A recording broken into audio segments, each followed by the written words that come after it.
Get off that exhausting hamster wheel and into balanced living with Dr. Marissa. Promise you joy in the mystery. Dr. Marissa, also known as the Asian Oprah. Her mission, to be a beneficial presence on the planet. Her purpose, to be your personal advocate to live, laugh, love, learn. Her life motto, don't die wondering. Take back your life with Dr. Marissa Pay.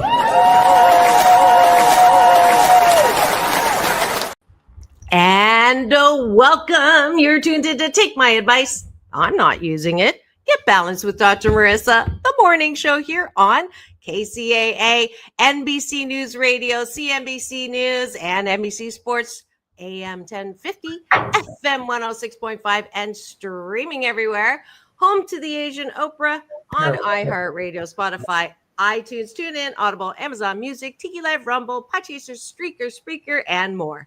Why so many places? I want to maximize my splatter zone for more hope and happiness. So that's why I balance out the bad news out there. You will not hear headlines here because all of them are upsetting and negative. Instead, I want to take that feel-good story at the end of every hour on the regular news and stretch it into an entire show. That's what I've been doing for the last 686 consecutive weeks. Yep, I'm celebrating 13 forking years, and I have someone here who's going to help me celebrate that particular milestone. He's been on my show before, and I know you absolutely know him because he's an icon, and he has been entertaining us for a very long time.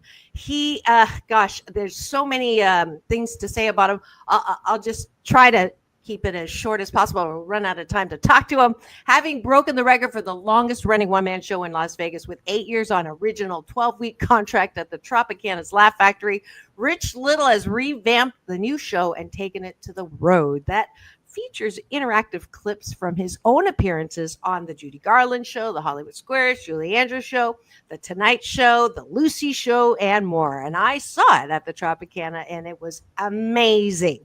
In addition, Little has added an aspect of animation technology using his own original artwork that I saw on his walls that was also fabulous, depicting friends and colleagues such as Henry Fonda, Katharine Hepburn, and Sylvester Stallone. More than a biographical one-man program, Rich Little uses his unique and legendary skills as one of the most famous, I would say you were the pioneer number one, impersonators in the world for this in-depth and humorous view of the relationships he's formed and interesting people he's met, in most cases impersonated.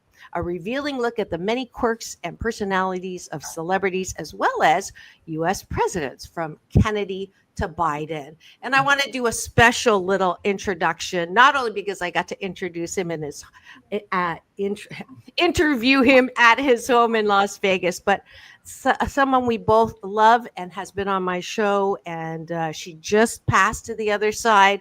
She says, although it is true, he is a man of 1,000 impressions, there is also the undeniable truth that the one and only Rich Little truly is one of a kind. Emphasis on kind and caring. You honor an honorable man. I'm proud to call him my friend. And that is from Loretta Swit. Some of you know her as Hot Lips Houlihan. And please welcome to the show. And I don't know why there's something on your face in the camera, so I'm gonna fix that. But well, there we go. Welcome to the show, Rich Little.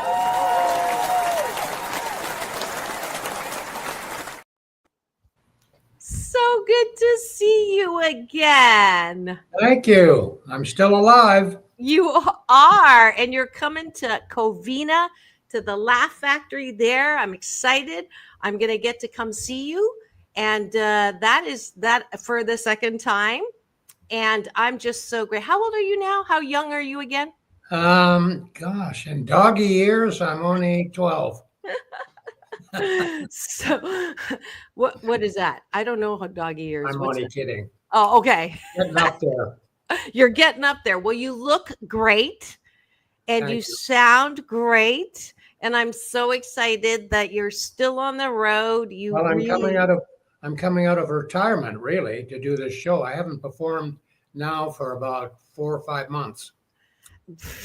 for some people that's not, yeah, that's just part of the tour. But yeah, you definitely have had an amazing long career, and you're Right. still at it. And just so you know, he's going to be at the Covina Laugh Factory this Sunday, June 29th at 6:15, I think I remember reading. And the reason why this is also important is, you know, I was going to miss the show. I was supposed to fly to Canada. My mom passed 3 weeks ago. So her celebration of life is next week. But I got a blood clot they found yesterday. So I'm grounded. Really? So yeah. So I get to come see you on Sunday and fly out later. You're on Kuhneman now, are you? Yeah, they have a new thing called Eliquist, I think. So I'll be on that the rest of my life. I've had 2 blood clots in my life. Really? Yep. We're twins. Not in a good way. Yep, I had one in I 1996. was lucky, you know, that could go right to your heart, you know, and so you're lucky too. Thank really. you. Thank you. And that's how we're going to start. I wanted to surprise you. I do this at the top of every show. And since you're coming to celebrate 13 shows, it's breakfast. So I am taking a bite of my gratitude sandwich, and I'm inviting Rich Little. There you go. This is out of my John Wayne cup. Beautiful. What are you grateful for? That's the question on the top of the bun. On the bottom of the bun is, what do you like about yourself? And when I interviewed you in Vegas, I did a little bit of that at the end of the show, but you're live now. And so we start every show focusing on something good. So I am grateful that I am alive, because apparently the blood clot started in April. And I've been walking around, you know, at risk and didn't know until yesterday. So I'm grateful to be alive. That's great. What are you grateful for? I'm grateful to be able to bring a little joy to people and forget their troubles for about an hour and a half. And that's what I've been doing most of my life, actually. And I'm coming out of retirement, really, to do this show. And there's talk about going back, doing a show on the Strip in Vegas, but it hasn't materialized yet, but I'm hoping. Yeah, I will wiggle my fingers that happens. I am grateful for my morning coffee. It is so delicioso. I love it. Let's cheers to here's to my 13 years, Rich Little. Oh, there's my morning coffee with John Wayne. Beautiful. All right. Now we go to the bottom of the bun. And this is something that people are aware that mental health is important. However, they don't seem to like themselves. So one of the reasons why I do the bottom of the bun is I want you to weight lift your ability to like yourself, care about yourself, and find something good. So at night before you go to bed, instead of thinking about what I even didn't finish, what I did wrong, I want you to know that you are one of a kind, wonderful. So this is why I do this at the top of every show. So I'm going to say that I like my ability to laugh. I laugh often and much, and that's why I love Rich. And I think it's a good quality to have. So what do you like about yourself, Rich? What do I like about myself? That I've, as I said, I've been able to entertain for many years, and I'm healthy, and as I said, bring some joy to people, and that's basically my philosophy. Fantastic, fantastic. Who's in the picture in the back there? I'm looking. That's well, the picture you can't see, just the bottom of it, was done by my brother. And my brother, who's no longer with us, was a great painter. And that's Monument Valley, if we can't see it, but it's a shot of Monument Valley where John Ford did all those great movies. Fantastic. And then the picture, I think, is that Johnny Carson in the photo by your head on the other side? I don't know. I'd have to look. Oh, because that's actually what I'm going to no, do. that's which one? That one. Oh, that's with Kenny Rogers. Yeah. Kenny Picture with Kenny Rogers. Yeah, he's no longer with us, and he was my Right. age, you know. Yeah. Now I just pulled something up on the screen. These are some that Harlan sent me. So there's you, and I'm horrible with names. Howard Cosell, and let's see who else is in. Oh yeah, Howard Cosell. Okay. Yeah, that's Howard on the right, and there's the I Queen. think who that is in the middle. That's the Queen. Oh, that's the Queen, yes, and Julie Andrews, and Bob Hope, and Harry Belafonte in the background, and Alan King. And then the last picture is a favorite of mine because I don't know what I'm saying, but I'm sure getting the attention from Dean Martin and Frank Sinatra and Milton Berle. Oh, that's Milton Berle. He's laughing. They're glued to me, so it must have been something interesting. I don't know. Yes. That was Lou Gossett with that's who that is, Lou Gossett. Yeah, okay. Howard. And here's another one. I know Lucy's on the far end. Yeah. Judy Garland. Right. And that's you. Yeah. And that's one of my favorite pictures in the middle because it's John Wayne, Jimmy Stewart, and yours truly. Yeah, that's a great shot. That's a great picture, and I love it. But the one with Judy Garland, that was the first show I ever did in the U.S., and that sort of got me started because it went over very well, and she was such a great audience. Oh, my gosh. She just laughed at everything I did, and that's because she never came to rehearsal. So when we did my routine on the Garland Show, she was singing it for the first time, but which doesn't happen, when you work with a big celebrity. They usually see you at rehearsal and they know what you're doing. But Judy, she never came to rehearsal, and it was probably good. That meant, she was really laughing, right? Yeah. She was very entertained. There's me with Richard Nixon, and he's shaking my hand, but he doesn't know who I am. But it was interesting. I think he knew who I was, but I'm not sure. And then let's see, there's a shot of me, and then there's one with Jimmy Carter. That's Jimmy Carter. Okay. Yeah, and that was funny because it was Jimmy Carter's birthday. And I was singing Happy Birthday as Marilyn Monroe to him. And he got a kick out of that. And then there's a shot of me with George Bush Sr., okay, gotcha. And then the last picture is one of my favorites. It's Reagan. And President He's Reagan. laughing. Oh my gosh. I can't tell you how he used to laugh at me. It was unbelievable. He would just scream with laughter when I would do any politician.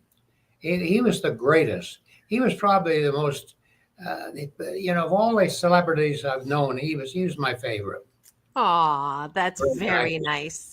What's interesting about Reagan is, and I've looked at all the presidents, he told jokes, Reagan did. When he gave a press conference, he usually ended with a joke, and he did it all the time. But I can't think of any other president that ever told jokes. Can you?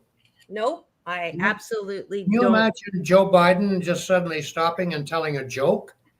He'd probably give you the punchline right off the bat. Now, no politics. We mustn't get political. We got to keep it squeaky clean here. But Reagan was an incredible man. Just incredible. Yes. So these, this is the thing. You are one of the few people who interacted on a regular basis with some serious household names. And I think that is just amazing because what these are just only a few. I had the luxury of going and getting a tour of his house, and your walls are, it's like a museum of all the people that you've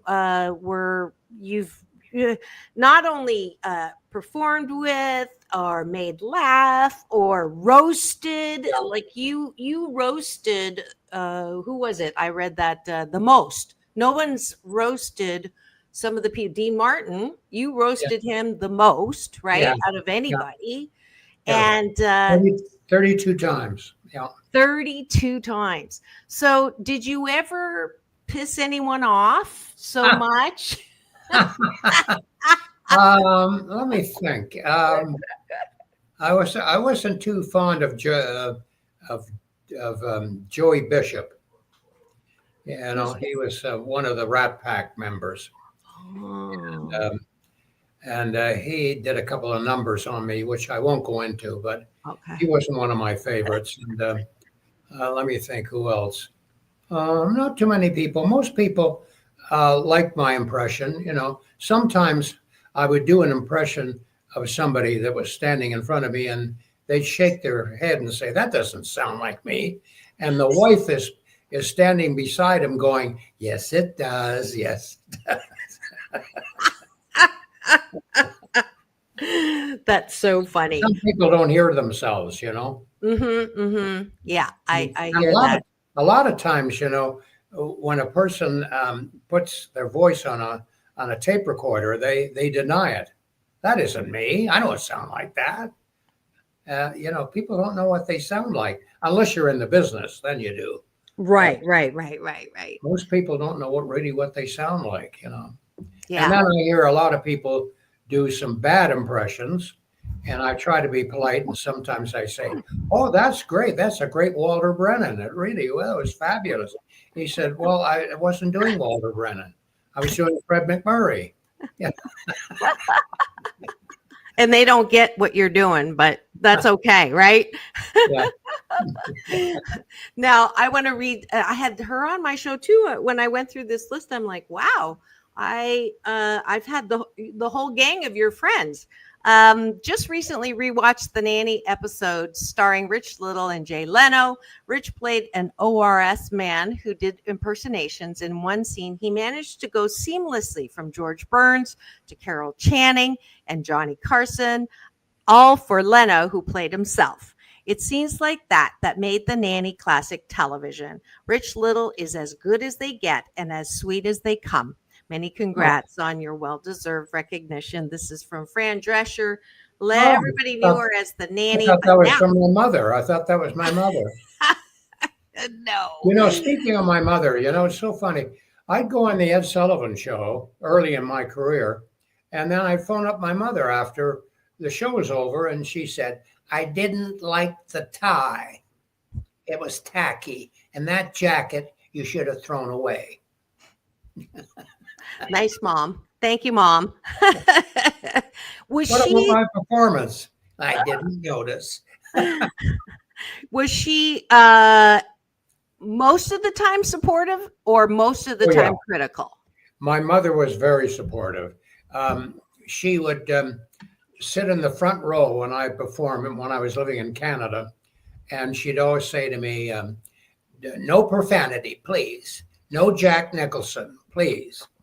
And I remember I did Jack Nicholson. She's sitting there with a scowl on her face, and I went, "Golly gee, I'm really upset. Son of a gun." Oh yeah, I have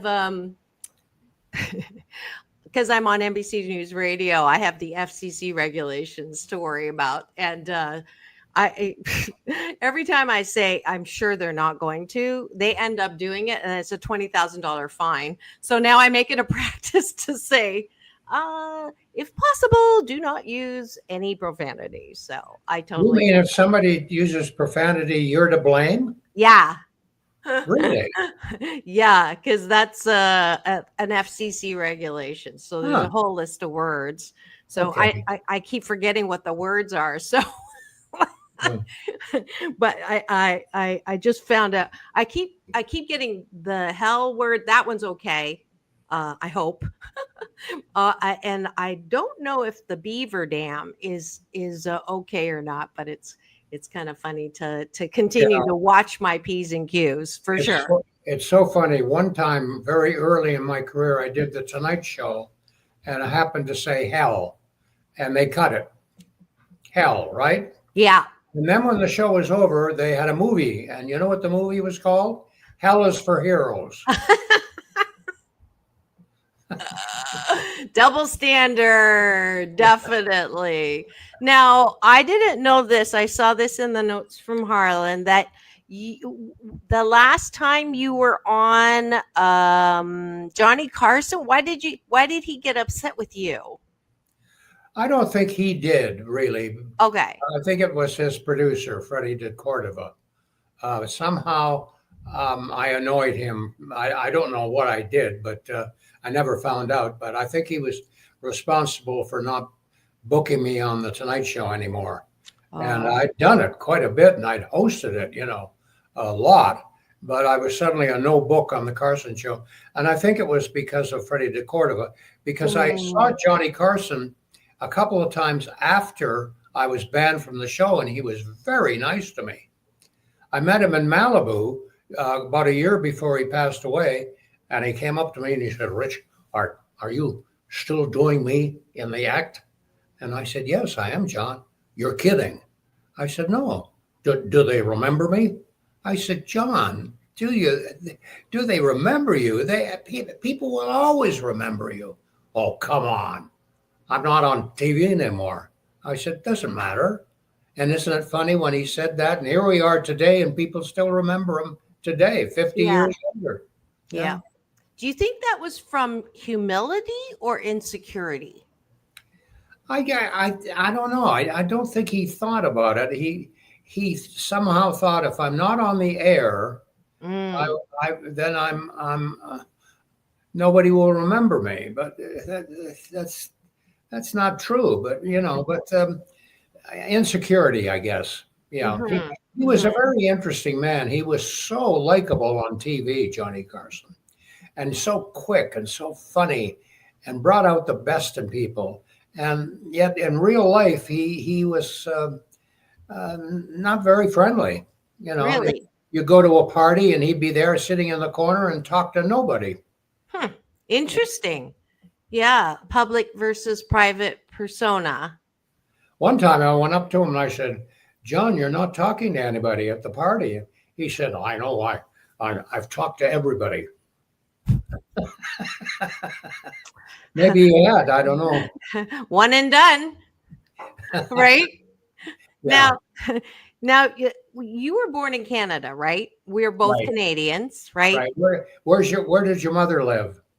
My mother lives in Toronto. Toronto, right. North Toronto. I was born in Waterloo, Ontario. Waterloo. That's I know Waterloo. Yeah. You do. And you were born where? My mother's sister lived in Waterloo, and when I was a teenager, I used to love to go over to her house and play all her Frank Sinatra records. Oh. I started to like Frank Sinatra. Wow. My aunt had all his records, or most. Wow. Yeah. Can you do an impersonation of Frank Sinatra singing? Yeah, but the orchestra didn't show up today. Good answer. Good answer, Rich. We couldn't afford them, so he's hard to do, Frank. A lot of people try to do Frank Sinatra, and I've never really heard somebody who totally nailed it. Sometimes I come close, but it's a tough voice to do. Yeah. Well, you have such a range. And the last time I interviewed you, we talked about that you don't do a lot of women, but you do Carol Channing better than Carol Channing. I think so. One time, Carol Channing worked with me at the Sands Hotel, and she said to me, Rich, when you're finished performing, let's go over to Caesar's Palace. And there's a great show over there. I think it's Tony Bennett.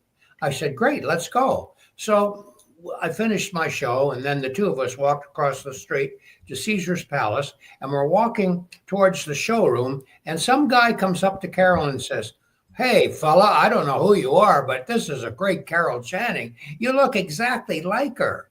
It's amazing. And he thought she was a Carol Channing lookalike, you know. And he said, I don't know who you are, but you look exactly like her. And who are you? And Carol said, I'm a truck driver from Toledo. Oh, man. I got the best compliment from her. I walked by her and she looked at me and she grabbed my hand and she said, you're beautiful. And I'm like, oh. You know, it's interesting when you think about it. Carol Channing was larger than life. And people like people that are larger than life, you know, like Carol Channing, Jimmy Durante. Oh, there's a number of them that are larger than life. Louis Armstrong. You know, they're drawn to people that you know, that really are larger than life. Elvis Presley. Yeah, Elvis Presley. True. Yeah.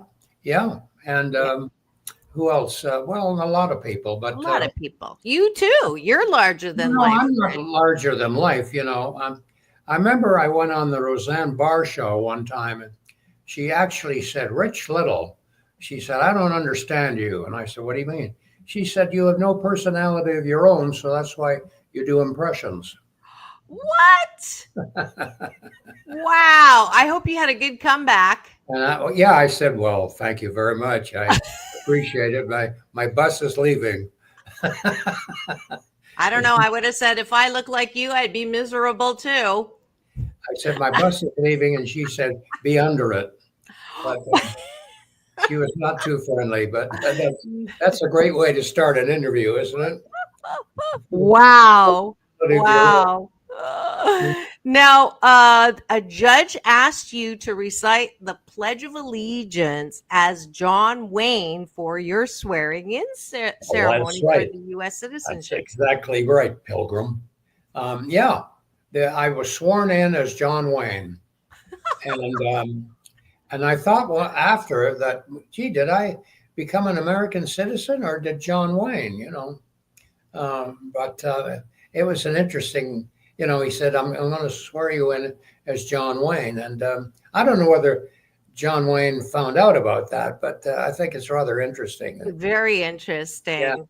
Yeah. I became an American right after 9/11. And at that one, there were a lot of TV cameras. So I actually made my debut as a professional singer on ABC because singing the national anthem, they came and stuck the microphone in my mouth. So that was kind of cool. So, but no John Wayne, definitely no. Now, let's see. This one was, let's see. What were some of the celebrity reactions on when they hated your impression of them? Well, I can't really think of too many people that read. Well, Paul Lynde of Hollywood Squares. Paul Lynde did not like my impression at all. And when I would do them on Hollywood Squares, the camera would cut to his reaction and he'd say, who's that? Who's he doing? That's pathetic. Get a day job. That sounds exactly like him. Now, there's a larger than life. He was different. He was very larger than life. Yeah. He was quite a drinker, you know. And oh, really? When we took our break after doing 3 shows, we would all go and have something to eat at the commissary. And then we'd do one final show. And usually by the last show that we did, Paul was stoned out of his mind. And they had to strap him into the square. Really? Tie him up so he wouldn't fall. And you know something? He was still funny. drunk or sober, he still was funny. Wow, that's interesting. Any other behind we don't know stuff? Usually I don't ask for dirt, but you have such an extensive Rolodex. Oh, young people, you're going to need to look that up. It's the old phone book, but all the people that you've met, such a rich. I love. Well, I got on the not the Julie Andrews, the Judy Garland Show, the first show I did in the U.S. And I got on the Judy Garland Show because of James Mason. I did my James Mason for Judy Garland.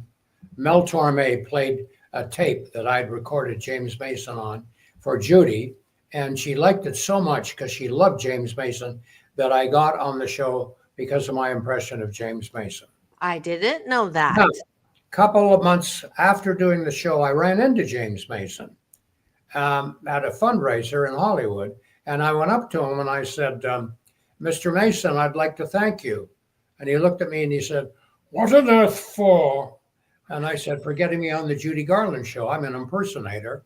I impersonated you and I got on the Judy Garland Show. How much did you get paid for doing that show? I said, well, $1,400. By doing me? I said, yes. Oh, good. Send half of it to me. And then he walked away. Love it. I love it. Did you? I never did send it to him. No? Oh. I didn't know where to send it. And, he probably forgot about it anyway. That's great. But I always worried that I would run into him again and he'd say, where's my money? That's so great. I love hearing you laugh. And speaking of that, we're going to have to take a quick break for news, weather, traffic on KCAA, the station that leaves no listener behind. Home to the Asian Oprah. Number one talk in the IE. Thank you very much. And AM 1050, FM 106.5. And right now, live on my YouTube TV channel, where if you free subscribe and give me the finger, this one, not the other one, you'll get an alert every weekday morning to tune in to take my advice. I'm not using it. Get balanced with Dr. Marissa. We'll be back in 2 and 2, as Chuck Woolery used to say. Bless him on the other side. But you know me, I'm peace in, peace out, world peace through, inner peace. We'll be right back. Don't go away with more of Rich Little.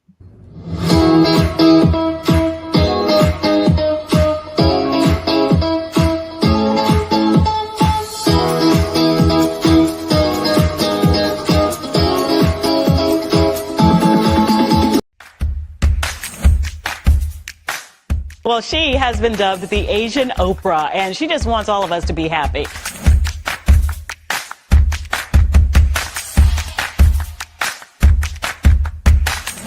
Dr. Marissa, aka the Asian Oprah, says the most important thing you can choose is choosing to be happy. You are tuned into my weekly talk radio TV show called Take My Advice. I'm not using it.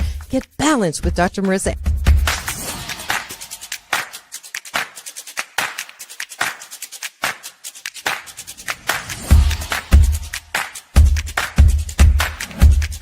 That's the idea for Dr. Marissa Pay's new book called 8 Ways to Be Happy. Many of us say, I am my own worst critic.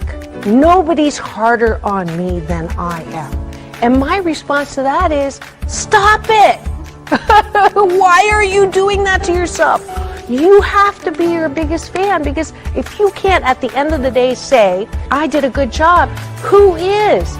We don't have to constantly be angry at the things that are wrong. Why don't we choose to be happy about things that are right? We have the choice. That's our muscle. And life is so amazing if we can see it.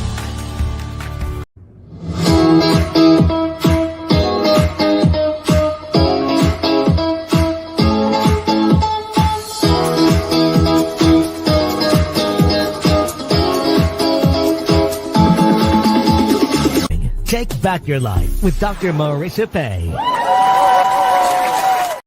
And we're back. You're tuned in to Take My Advice. I'm not using it. Get Balanced with Dr. Marissa, the morning show here on KCAA, the station that leaves no listener behind. NBC News Radio, AM 1050, FM 106.5, home to the Asian Oprah, #1 talk in the IE. Thank you very much. And streaming everywhere. iHeartRadio, Spotify, and of course my YouTube TV channel, where if you free subscribe. And now we're at 3.9 million impressions. Thank you so much. I keep getting emails from YouTube saying I'm top 5% creator on YouTube, which gets me Chipotle the last time. I got Taco Bell and Domino's and now Chipotle. So I'm so happy. I don't usually have fast food.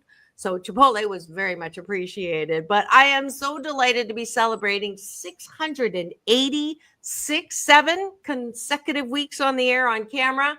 Those who said I would only last 1 year, sadly wrong. 13 years. And I'm so delighted to have, I brought in the big hitters for celebrating 13 years. And you see him in front of you. He is, I would say, the pioneer in Impressionist. And he is a comedian. He's very funny. And he has performed with and made fun of some of the biggest names in classic and memorable Hollywood. Johnny Carson, Dean Martin, definitely one of my favorites. Please welcome back to my studio, Rich Little.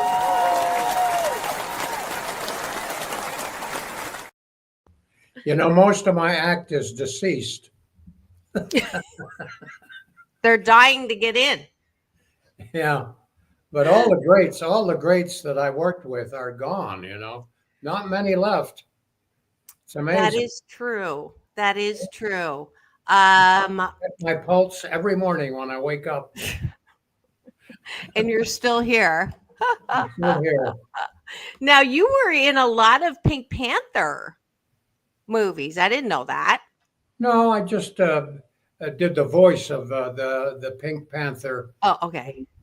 Peter Sellers, actually. I did his voice when he passed away. I did a couple of lines that they needed before they released the movie. And I did David Niven, too. Yeah. Cool. And it's always fun to do that, because sometimes people walk off a movie or they're just not available and they need to get some extra lines they didn't do, I did Tony Curtis for a movie that he walked off. He just left. It was over in Europe somewhere, and they treated him so badly and never paid him, and he just left. And they came to me and said, could you do a couple of lines that Tony didn't do? And I said, I don't know. I'll have to ask Tony. So I phoned up Tony and I said, these producers, and he said, oh, they're a bunch of crooks. I said, well, they want me to do a couple of lines that you didn't do. And Tony said to me, well, how much are they going to pay you? And I said, well, they're going to pay me about $1,000. Well, good. Send half of it to me. Rich, there's a theme here of money owed. Well, there's been a lot of actors over the years that have walked off movies, I didn't know that. Because of the money problem, They're supposed to be paid so much money before they start the movie, and then they're not, and then they say it's coming, and then it never comes, and then they leave, and there's probably a lot of movies out there that were never finished. Interesting. Now, you roasted Bob Hope, and I just did a show on Bob's newest docu-film, I guess it would be called, from his World War II entertainment.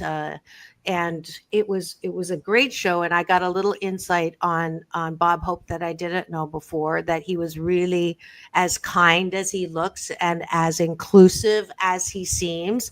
What did you roasted him a lot. What were your impressions of him? Well, he was very good with cue cards, Bob Hope. He never memorized anything. He just read the cue cards. And that's hard to do, because if you're looking into the camera and suddenly you're looking to the side, looking for your lines, it doesn't look good, but he was a master at it. Hmm. You never really saw him looking at the cue cards, and he had that down pretty good. When I worked with him, we did a sketch, which is in my show, by the way, and you'd never know he was reading his lines. Wow. You know, there are a lot of people like that. Raymond Burr was very good at that too.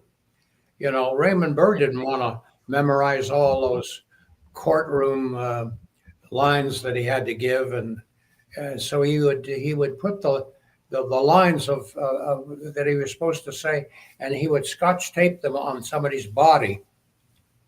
No way. Talking to, and then he could look at them and read the lines.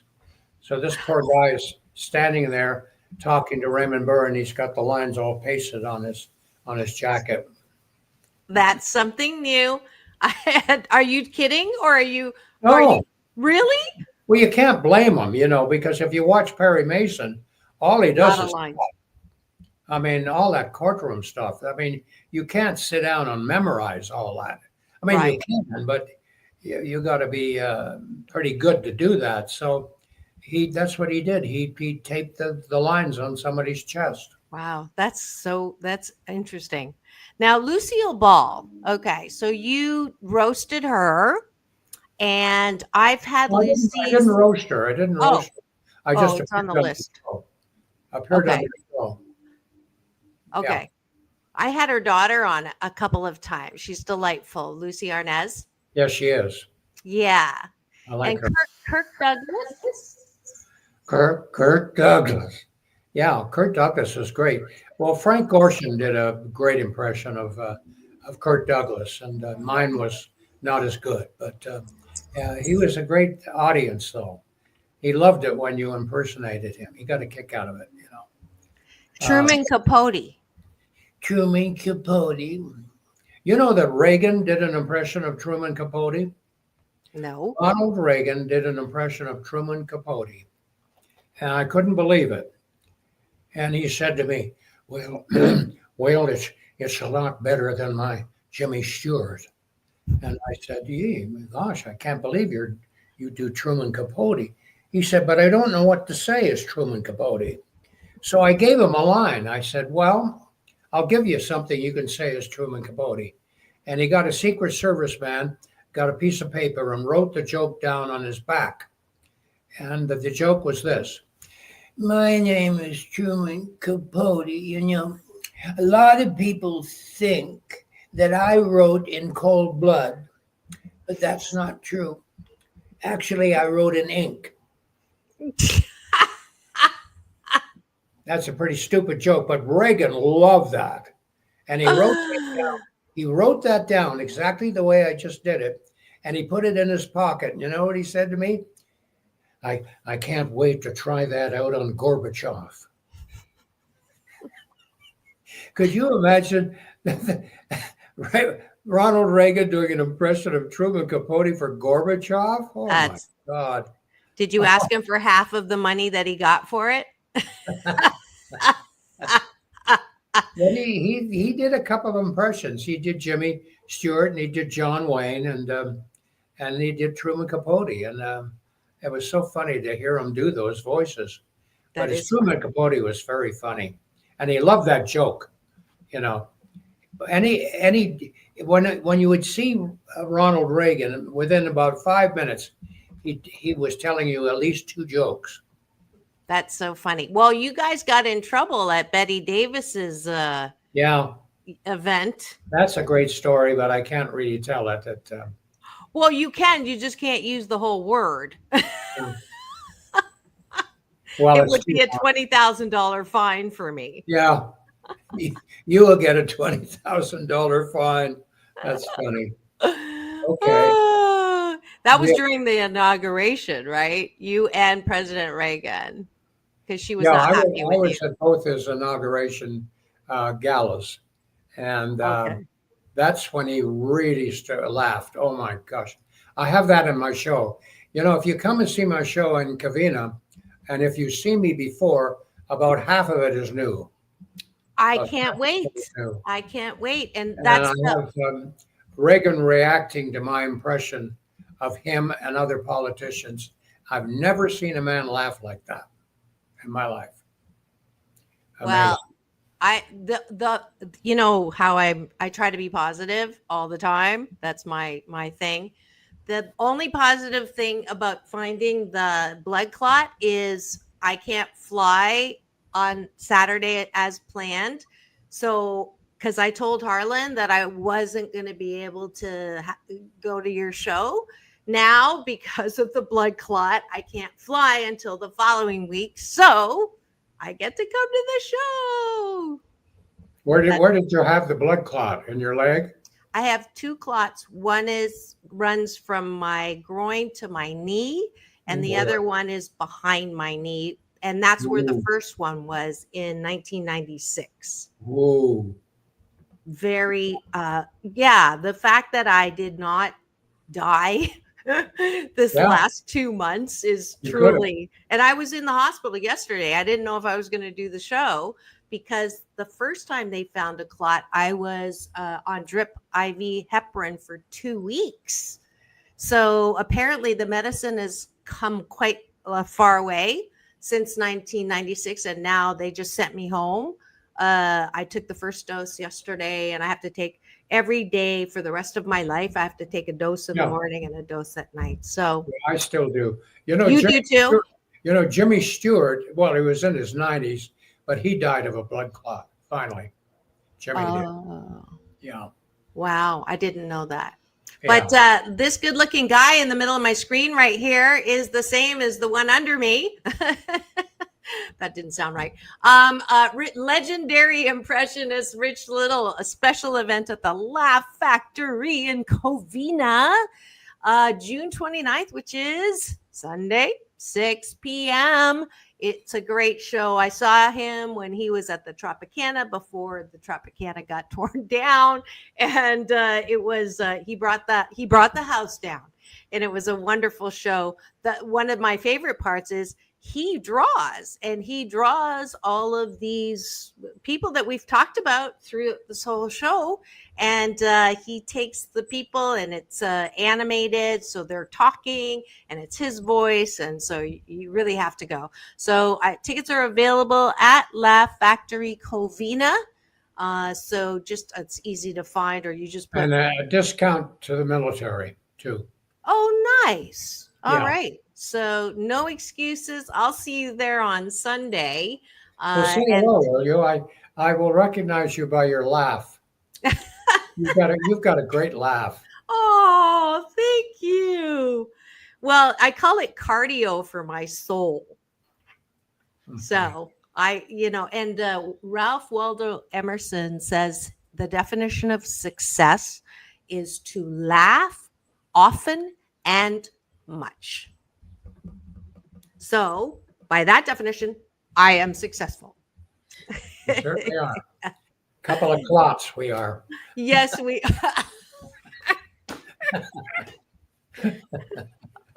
If I use that, I know I'm going to have to pay you half. So, we are a couple of clots. What legacy do you want to leave? Legacy? Mm-hmm. Oh, that I was here. I don't know. Thank my mother for having me. When I was born, the mother took a look at me and slapped the doctor.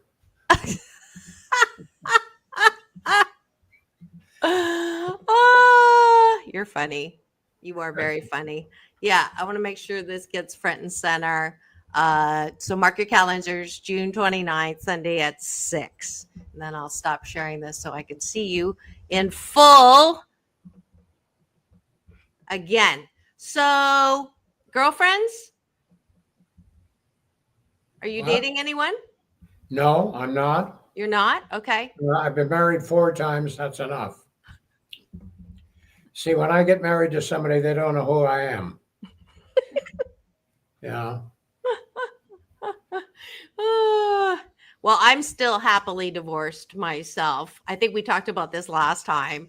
And I was doing the swiper nose. Oh, I almost forgot to tell you.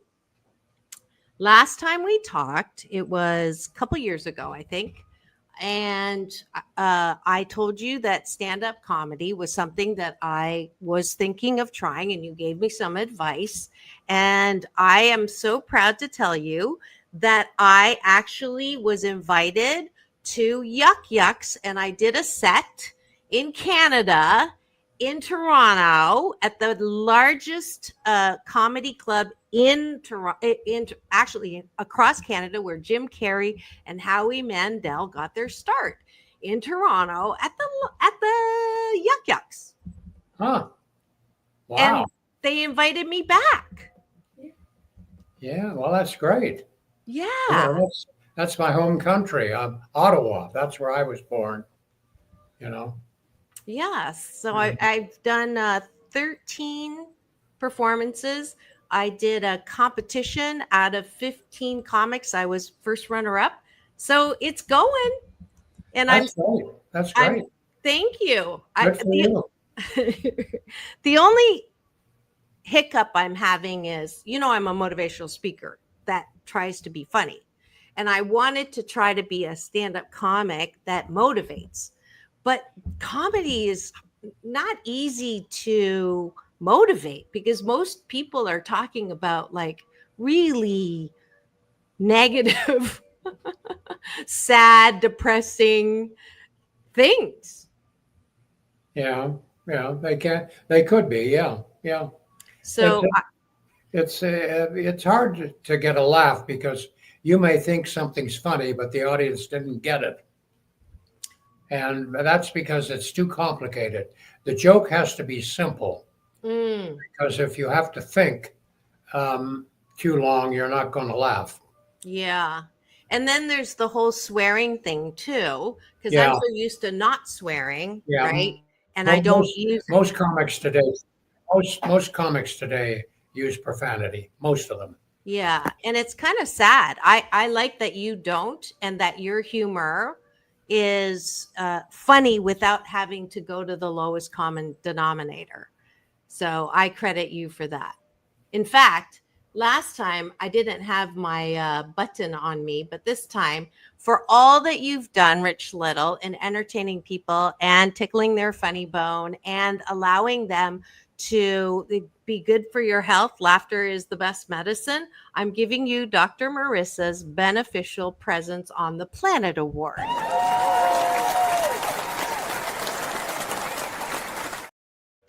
Wow.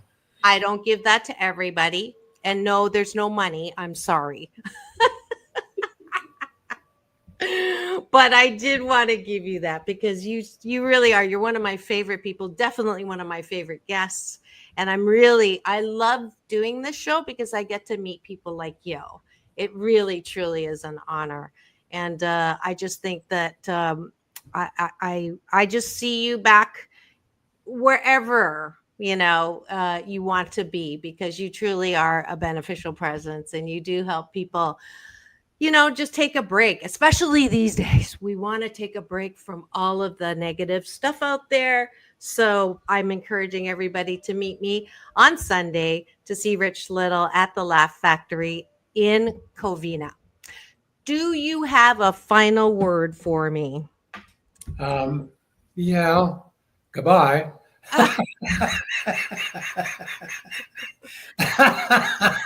You brat. You are a brat. I have a request. So I have this joke that I tell, that when George Burns was asked when he turned 90 if he still had sex, and he said, and I want you to say it as George Burns, he said, that would be like shooting pool with a rope. So you're George Burns. So you're just a happy birthday to you, George Burns. Are you still having sex? I once said to George Burns, is there sex over 90? And you know what he said to me? Yeah, but keep both hands on the steering wheel.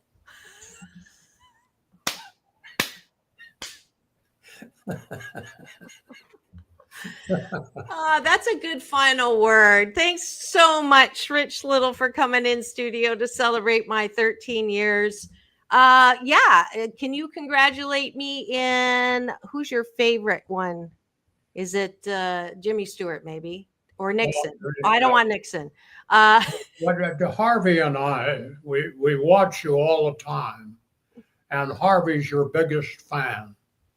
And he laughs, boy, when you come on the air. And one time he coughed up a fur ball. I don't know what I'm talking about. Well, okay. It's so wonderful to have you. You remember this drill. I made you do this with your fingers and you thought it was Nixon. But it's all about balance. Peace in, peace out, world peace through inner peace. This is Dr. Marissa reporting live with the Impressionist Extraordinaire, Rich Little, here to celebrate my 13 years. Go see him this Sunday. Meet me there at the Laugh Factory in Covina. Thank you so much. Thank you. Shishya. I'll see you on Sunday. Okay. Tomorrow's Straight Talk with myself and James Hawthorne. Keep it here on Take My Advice. I'm not using it. Get balanced with Dr. Marissa, the morning show. Now go and have the best day ever. We'll see you tomorrow.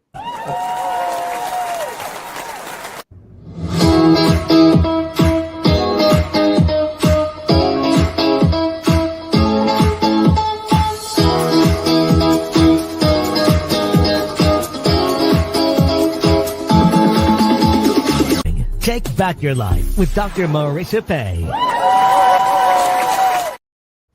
Oh, no. She's a hi. Let's go. That's it.